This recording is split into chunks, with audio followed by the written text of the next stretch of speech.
Hi, this is Bree Kirsch, the University Librarian, and I wanted to show you how to use Zoom to speak with your students. So first you need an account, and then when you log in and you go to your profile, for example zoom.us/profile, and you're logged in, you can see this is my profile information. This is the URL you'll want to use for your Zoom room to invite your students to join you. And it's under personal meeting ID. So that's my personal Zoom room. And if I go ahead and go to that URL, then it'll log me into Zoom. And if you haven't already used Zoom, you'll have to download the Zoom Meetings app. So I've already downloaded it on my computer, so I'll click Open Link. And then it will connect me. And I can join with my computer audio, or if you have a microphone and speakers, you can use that. For now, I'm just going to use my computer audio. Students are also able to use their telephone to join as well. And you can see I get a message saying I am muted. So this is where I can unmute myself so they can hear me, or I can click Start Video so they can view me. So I'm going to click Start Video, and then you can see me on the screen.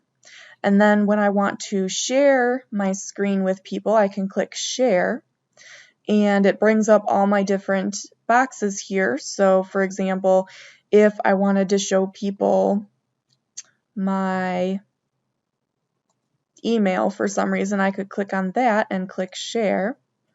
And then you can see my email from the student side as well. And it brings up my little video here as well, which you can mute it if you don't want to show yourself, but I think it's better for students if you can see yourself.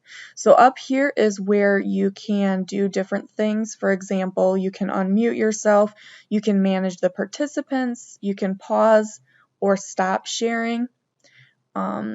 You can also annotate it, and you can do more, including recording the session. So if you want to record it, if you have some students attending synchronously or at a certain time, you can click record and then record it for students that aren't able to attend synchronously and have to attend asynchronously.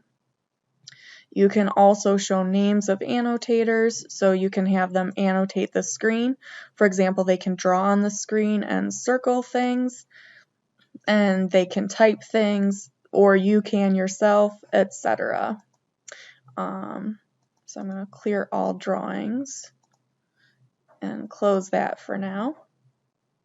And then I can always click Stop Share if I don't want them to see my screen or the email at that point. So I hope that helps introduce you to how to use Zoom.